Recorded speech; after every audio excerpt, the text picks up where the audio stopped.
আহিব পানীটো পুখুৰী বুলি ক'ব পাৰে হ্ৰদ বুলিও ক'ব পাৰে পুখুৰী বুলি ক'লে দুই এজনে হাঁহি দিব হ্ৰদ বুলি ক'লে অলপ সিৰিয়াসলি ল'ব যে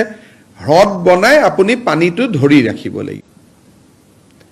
সেইকাৰণে এতিয়া আপোনালোকে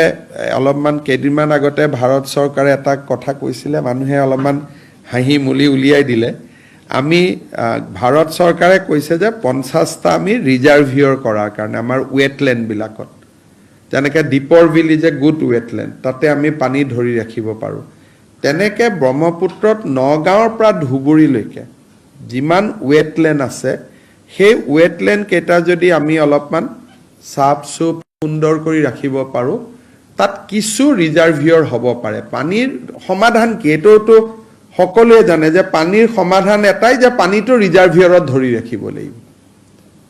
ইয়াৰ বানপানীৰ সমস্যাৰ সমাধানৰ সিম্পল ফৰ্মুলা যেনেকৈ চাইনিজ বা সকলোৱে কৰিছে যে পানীটো আহিব পানীটো পুখুৰী বুলি ক'ব পাৰে হ্ৰদ বুলিও ক'ব পাৰে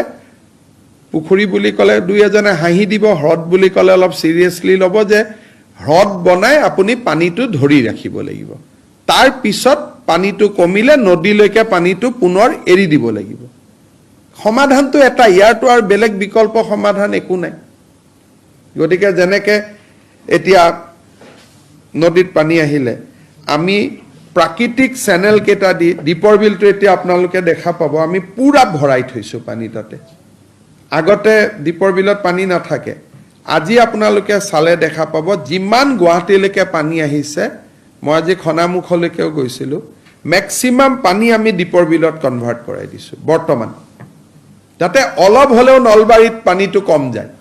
তানে পানীৰ সমাধান এইটোৱে যে ডাঙৰ ডাঙৰ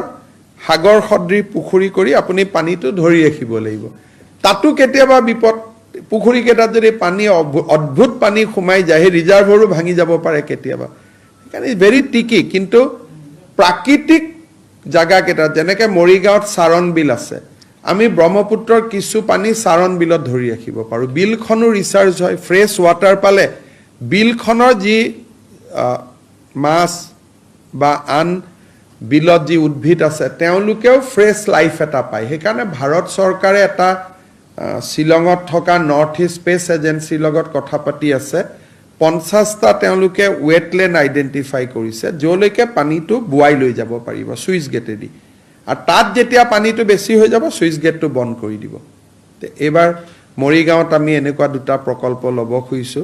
সেই বিষয়ে যোৱা কিছুদিন আগতে অমিত শাহৰ অধ্যক্ষতাত হোৱা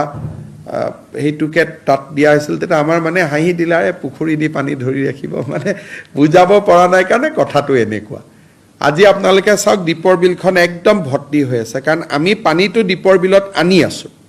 আৰু যেতিয়াই ব্ৰহ্মপুত্ৰত পানীটো কমি যাব দীপৰ বিলৰ পৰা এৰি দিম